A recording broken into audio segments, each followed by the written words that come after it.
Hi guys, Miss Vincent here, and today we're going to look at rules that we need to follow when we're solving a math expression. So if I look at something like 3 plus 2 times 5, and I've got it written twice, the order that I solve my problem in makes a difference in the answer I get. So if I do this one in the order that it's in, my 3 plus 2 will give me a 5.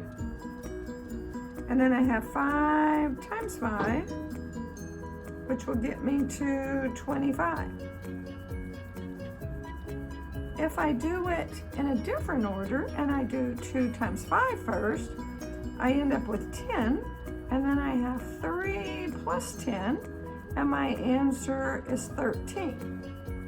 So ages ago, they decided, okay, we've got to come up with some rules, some things that we can always follow so that when we're working with numbers, we all follow the same rules and we all get the same answer.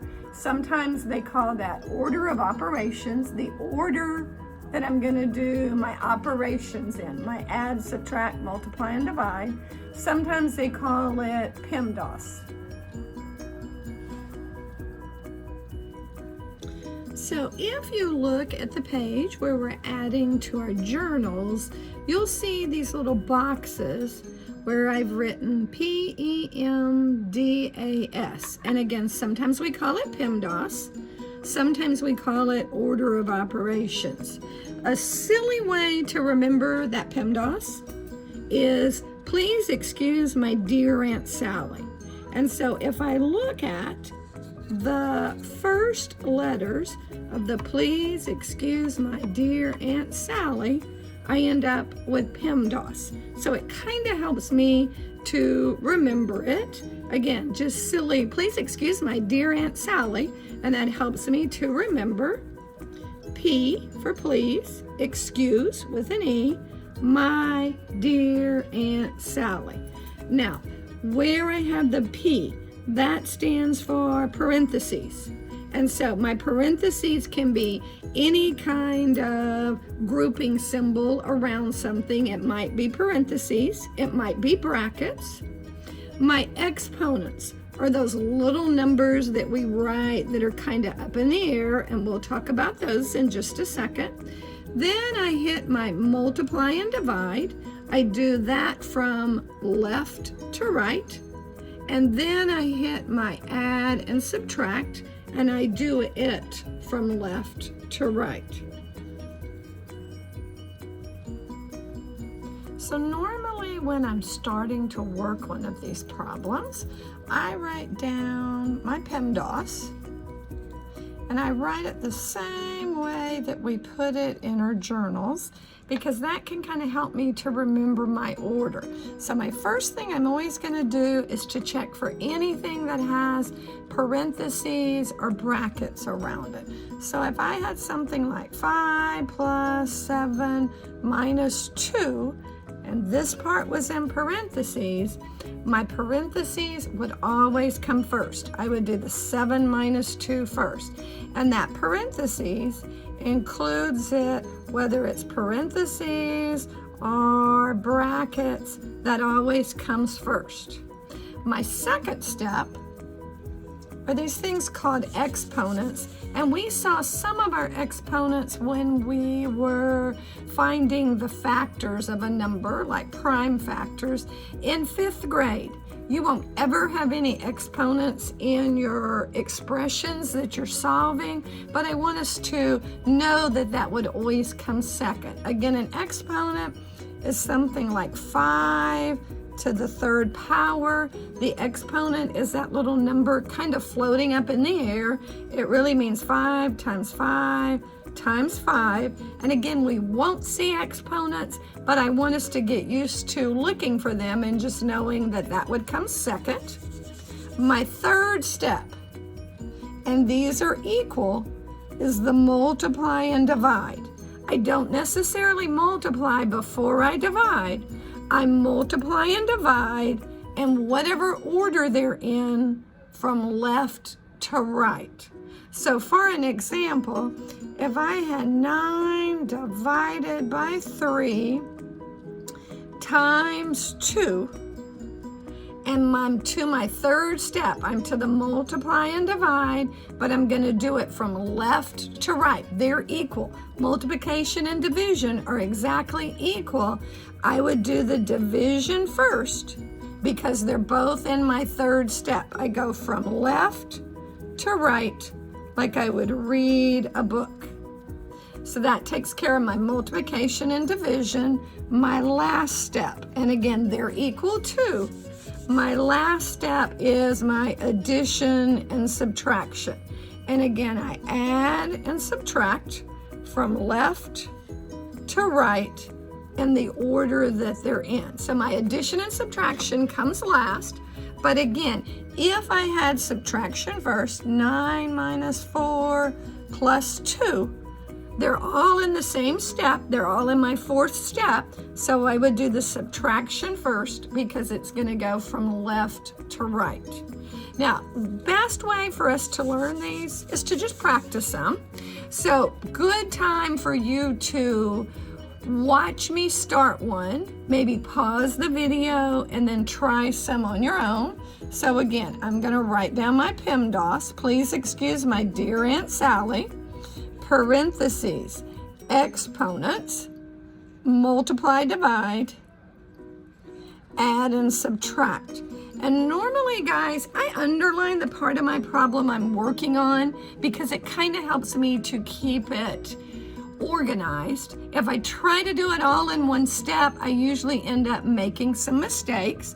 So if I'm taking a problem straight out of our math book, I've got 6 times, parentheses, 3 plus 2, and I'm closing my parentheses, divided by 10. So they want me to solve it. They want me to figure out how much it's worth. So the very first thing I look at is, are there any parentheses? Oh, there are. I'm going to underline the items in my parentheses. That's telling me that's what I'm doing first. 3 plus 2 gives me 5. I'm going to write it down below, and then I'm going to copy everything that is left from my number sentence. So I've taken care of parentheses. There aren't any more. My second step, exponents. Again, we won't have them in 5th grade, but we would just look for them. Those are those little numbers floating in the air. We don't have any. Then my third step is to multiply and divide. And I'm going to do it from left to right, just like I would read a book or read a sentence. So I'm going to go from left to right. I'm going to underline my 6 times 5. 6 times 5 gives me 30. I'm going to copy the rest of my expression, and I'm to 30 divided by 10. And I only have one step left. 30 divided by 10 gives me an answer of 3. Let's try another one. Again, I'm taking these straight out of your math book.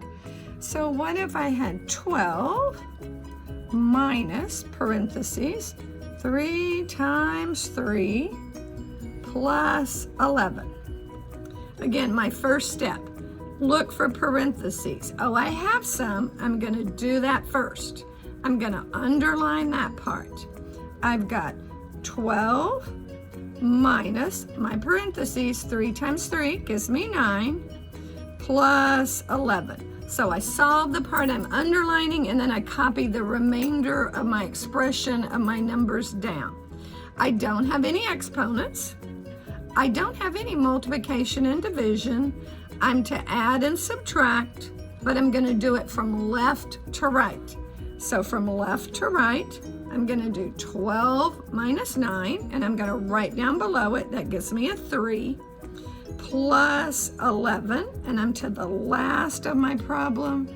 3 plus 11 gets me to 14. Let's try another one. Let's try, big brackets, 6 minus, parentheses, 3 times 2, close my parentheses, close my brackets, plus 4. Okay, again, my very first thing I'm going to look at is parentheses. Ooh, but I have parentheses and brackets.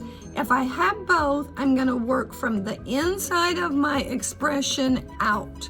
So I'm going to start with my 3 times 2. So 3 times 2 gives me 6. Then I'm going to copy down the rest of my expression. I've still got brackets there. Then plus 4. I'm still on parentheses because brackets count as parentheses. 6 minus 6 gives me 0. Then I'm going to copy down the remainder plus 4. I'm to my last step. I end up with the 4. Let's try another one. Let's try 32 divided by parentheses 12 minus 4, close my parentheses, plus 7. Again, I'm going to start with my parentheses. Ooh, right there in the middle, I'm going to underline it. 12 minus 4 gives me 8. Then I'm going to copy the remainder of my expression down, plus 7. Took care of my parentheses. I don't have any exponents. Ooh, but I do have some multiplication and division. I've got this division over here, so I'm going to take care of that part next. 32 divided by 8 gives me 4. Copy the remainder of my expression. I am to the add and subtract, so I'm going to take care of my 4 plus 7, and my answer is 11. Now, the only other thing you're going to see are some that give me an expression and they tell me, hey, I want you to put the parentheses in. So if I have something like 15 minus 3 times 4 plus 9 equals 12, now I have an equation because I have an equal sign, but they're telling me you've got to figure out where to put the parentheses to make it equal 12. And my best strategy that I found is to try starting with the first 2 numbers first. So I'm saying, what if I said, put my parentheses around the first part? If I did that and then I solved it, I would have 15 minus 3, that gives me 12, times 4 plus 9 equals 12. 12 times 4 gives me 48. 48 plus 9, oh man, there's no way that's going to equal 12. So my first thought of putting the parentheses around the first 2 numbers didn't work. So my strategy is then usually to erase those parentheses and try moving them to the next 2 numbers. So I've moved them to the 3 times 4. So I'm moving my parentheses to change my equation so it can equal 12. So let's try it this way. 3 times 4 gives me 12. I'm going to copy down the remainder of my number sentence. Okay, now all I have left is add and subtract. I'm going to go from left to right. 15 minus 12 gives me 3, plus 9 equals 12. Oh, 3 plus 9 equals 12, and 12 is equal to 12. So again, when you hit those, my best strategy is try putting it around the first 2 numbers. If that doesn't work, try the next 2. If that doesn't work, try the next 2. We've also included a couple of YouTube videos that goes over this PEMDAS. Watch those also. They'll probably help you some. Thanks.